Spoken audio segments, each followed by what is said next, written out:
Lalu Pilatus mengambil Yesus dan menyuruh orang menyesah dia. Prajurit-prajurit menganyam sebuah mahkota duri dan menaruhnya di atas kepalanya. Mereka memakaikan dia jubah ungu dan sambil maju ke depan, mereka berkata, "Salam, hai Raja orang Yahudi." Lalu mereka menampar mukanya. Pilatus keluar lagi dan berkata kepada mereka, "Lihatlah, aku membawa dia keluar kepada kamu, supaya kamu tahu bahwa aku tidak mendapati kesalahan apapun padanya."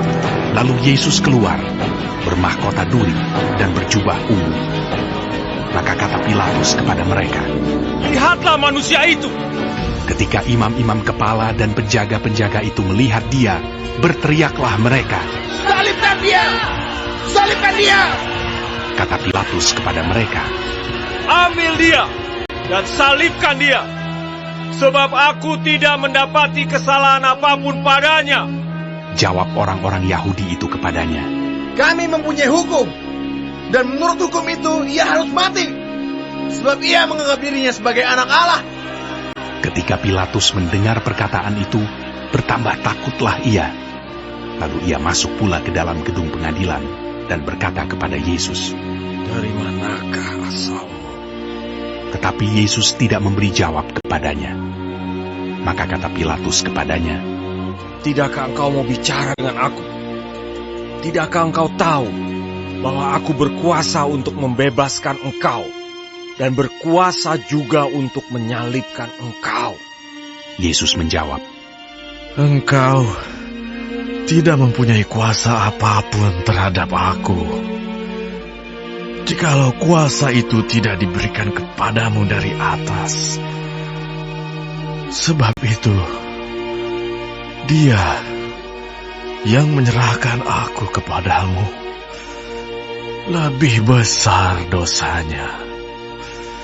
Sejak itu Pilatus berusaha untuk membebaskan dia, tetapi orang-orang Yahudi berteriak, "Jikalau engkau membebaskan dia, engkau bukanlah sahabat Kaisar.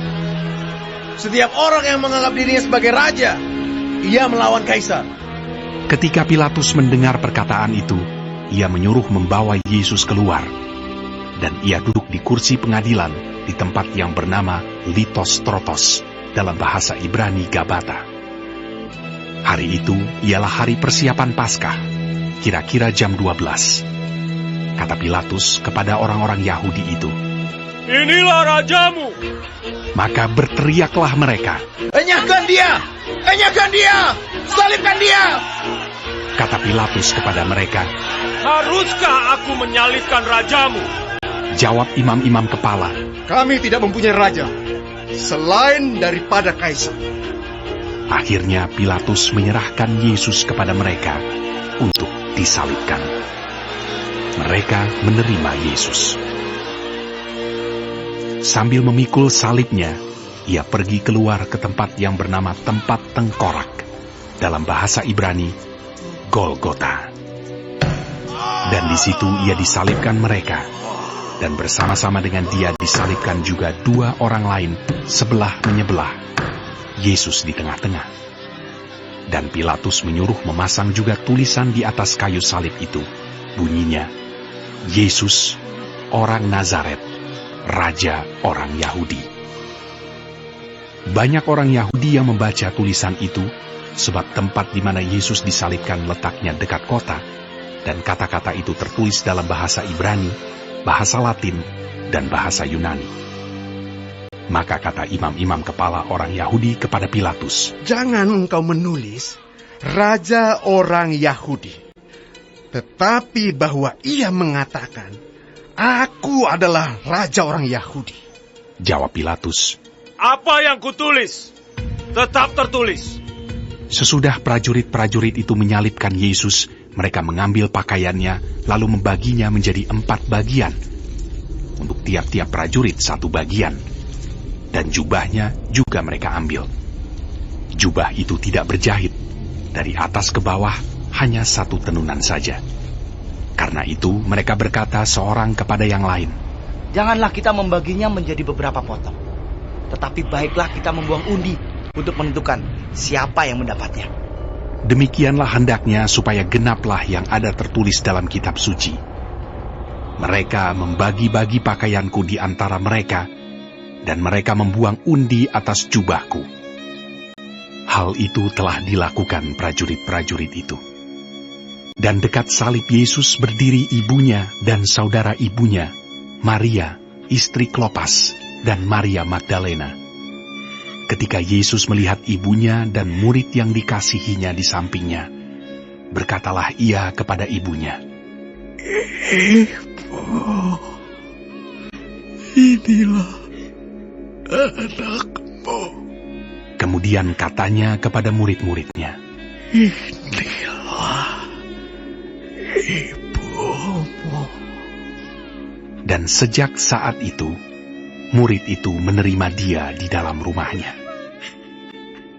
Sesudah itu, karena Yesus tahu bahwa segala sesuatu telah selesai, berkatalah ia, supaya genaplah yang ada tertulis dalam kitab suci. Aku haus. Di situ ada suatu bekas penuh anggur asam. Maka mereka mencucukkan bunga karang yang telah dicelupkan dalam anggur asam pada sebatang hisop, lalu mengunjukkannya ke mulut Yesus. Sesudah Yesus meminum anggur asam itu, berkatalah ia, Sudah selesai.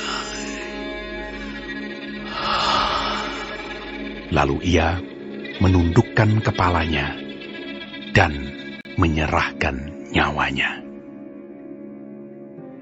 Karena hari itu hari persiapan, dan supaya pada hari Sabat mayat-mayat itu tidak tinggal tergantung pada kayu salib, sebab Sabat itu adalah hari yang besar, maka datanglah orang-orang Yahudi kepada Pilatus dan meminta kepadanya supaya kaki orang-orang itu dipatahkan dan mayat-mayatnya diturunkan. Maka datanglah prajurit-prajurit lalu mematahkan kaki orang yang pertama dan kaki orang yang lain yang disalibkan bersama-sama dengan Yesus. Tetapi ketika mereka sampai kepada Yesus dan melihat bahwa ia telah mati, mereka tidak mematahkan kakinya. Tetapi seorang dari antara prajurit itu menikam lambungnya dengan tombak, dan segera mengalir keluar darah dan air. Dan orang yang melihat hal itu sendiri yang memberikan kesaksian ini, dan kesaksiannya benar. Dan ia tahu bahwa ia mengatakan kebenaran, supaya kamu juga percaya. Sebab hal itu terjadi, supaya genaplah yang tertulis dalam kitab suci. Tidak ada tulangnya yang akan dipatahkan. Dan ada pula nas yang mengatakan, mereka akan memandang kepada dia yang telah mereka tikam. Sesudah itu, Yusuf dari Arimatea, ia murid Yesus, tapi sembunyi-sembunyi karena takut kepada orang-orang Yahudi, meminta kepada Pilatus supaya ia diperbolehkan menurunkan mayat Yesus. Dan Pilatus meluluskan permintaannya itu. Lalu datanglah ia dan menurunkan mayat itu. Juga Nikodemus datang ke situ. Dialah yang mula-mula datang waktu malam kepada Yesus. Ia membawa campuran minyak mur dengan minyak gaharu, kira-kira 50 kati beratnya. Mereka mengambil mayat Yesus, mengapaninya dengan kain lenan, dan membubuhinya dengan rempah-rempah menurut adat orang Yahudi bila menguburkan mayat. Dekat tempat di mana Yesus disalibkan ada suatu taman, dan dalam taman itu ada suatu kubur baru yang di dalamnya belum pernah dimakamkan seseorang. Karena hari itu hari persiapan orang Yahudi, sedang kubur itu tidak jauh letaknya, maka mereka meletakkan mayat Yesus ke situ.